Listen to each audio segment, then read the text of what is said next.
कुछ नहीं, इसी गांव के टैक्स के पैसे से जो विधायक निधि के रूप में मुझे मिला था, मुझे मौका मिला कि उसी पैसे का मैं इस्तेमाल करके इन लोगों के चलने फिरने के लिए रोड का बनवा सकूं। वो बनवाया था। इन्हीं का बड़कपन है कि इन्होंने मुझे बुलाया कि मैं उसका शिलान्यास करूं। मैं हकदार नहीं था, मगर इन्होंने उस लायक समझा और बुलाया और मैंने शिलान्यास किया। काफ़ी समय हो गया और गांव में जब पहुंचे तो आपका स्वागत भी भव्य तरीके से हुआ, जनता बहुत खुश दिखी। देखिए, बहुत बहुत धन्यवाद कि आपने ये लाइन बोली, वरना नॉर्मल लोग तो इस बात को काट देते हैं और दिखाते हैं कि कुछ और। मगर बहरहाल लोगों का प्यार और आशीर्वाद ही है कि पिछले 30 साल से मेरे पिता या मैं यहाँ से इनकी आवाज़ बनकर प्रदेश की सबसे बड़ी पंचायत में पहुँचता हूँ। विरोधी आपके बीच में पोस्टर भी लगाए थे कि आप लापता हो गए। आपने खुद ही अपने प्रश्न में ही मेरा सवाल कह दिया। जब विरोधी हैं तो करेंगे ही। तो अभी कह रहे हैं कि क्षेत्र में बने रहेंगे। चुनाव कब है? कब है चुनाव? कहा जा रहा है 27 के चुनाव की तैयारी के साथ आप दिख रहे हैं। घोषणा हो गई चुनाव की, हो गई। सपा के मंचों पर आप देख रहे हैं। कहाँ मंच पर? कितने मंच पर दिखे? सपा कार्यालय गए थे, यहाँ भी सपा। तो अध्यक्ष जी से अगर मैं मिलने चला गया तो क्या दिक्कत है? बताइए। क्या माननीय योगी जी अपर्णा यादव जी के यहाँ नहीं गए? नहीं गए थे? या मोदी जी नेताजी के ध्यान पे नहीं गए थे?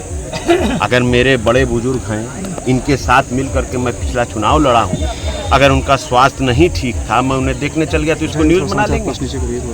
अब्बास जी, कितने समय बाद खुली हवा में सांस ले रहे हैं? भैया, हर जगह खुली हवा तो रहती है, मैं डब्बे में तो बंद नहीं था। आपने अभी मन से कहा कि हमें जेल भेज दिया। मैंने ये कब कहा कि मैं जेल में? क्या मेरे पास खुली हवा नहीं थी? मैं डब्बे में पैक था। आप बताइए। आप नहीं अब्बास जी बिल्कुल रहेंगे, अगर रहने दिया गया तो रहेंगे। अब्बास जी, ओम प्रकाश राजभर जी जब भी आते हैं वो कहते हैं अब्बास जी हमारे विधायक नहीं। आदरणीय हैं, चाचा हैं, मेरे पिता के घनिष्ठ तो मित्र हैं। बताइए किस पार्टी के विधायक हैं आप? ये मैं कैसे बता दूं? जी, मैं सूलदेव भारतीय समाज पार्टी के सिंबल पर चुनाव लड़ा हूँ, उसका विधायक हूँ।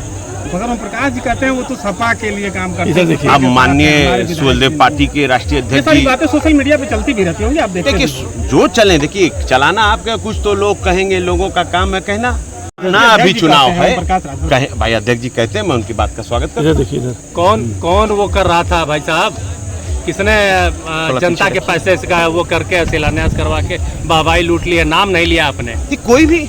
आप एक बात बताइए, मैंने ही अभी यहाँ सड़क बनवाई है तो मैं इसकी वाहवाही लूटूं? ये तो उन्हीं का पैसा है ना। मैंने अपनी जमीन जायदाद, गाड़ी घोड़ा, खेत खलियान, बाग बगीचा बेच के तो ये सड़क बनवाई नहीं, तो मैं किस बात की ताली बजाऊं? इशारा किस पर? किसी भी व्यक्ति पर जो जनप्रतिनिधि है और जनता का ही पैसा उसके हाथ में आया, चाहे वो सर्वोच्च पद पर बैठा हो या वो गांव के पद पर बैठा हो, हर व्यक्ति के लिए ये बात लागू होती है। ऊर्जा मंत्री पे तो आपका इशारा नहीं, देखिए मैं किसी व्यक्ति पर नहीं इशारा कर रहा हूँ, मैं पद पर इशारा कर रहा हूँ। ये एक जनता का दिया हुआ पद है और ये जनता के दिया हुआ पैसे से। सबसे ज्यादा आपके क्षेत्र में वही सक्रिय है जो वाहवाही लूट रहे हैं। महादेव घाट उन्होंने बनवा दिया। क्या चीज? आपने कहा कि एक विकास पुरुष है जो वाहवाही लूट रहे हैं। कौन है विकास पुरुष?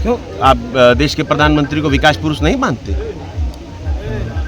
अब्बास जी बताइए। मऊ की बात की जाए तो अब्बास जी आप बताइए, हम क्यों सिर्फ मऊ की बात? क्या मऊ में प्रधानमंत्री नहीं है? उनको आप विकास पुरुष नहीं मानते? या मुख्यमंत्री जी को आप नहीं मानते विकास पुरुष? अब्बास अंसारी विकास पुरुष है कि नहीं? आप बताइए। नहीं, हम नहीं है अब्बास। हम तो सिर्फ जनता का जो पैसा है, उस पैसे को जनता का जहां आदेश होता है वहां दे देते हैं। अपना लेटर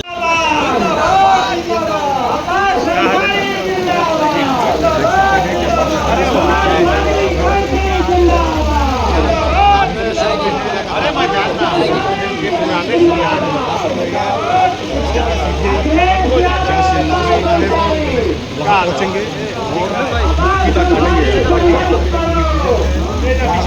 भाई और आमदनी भाई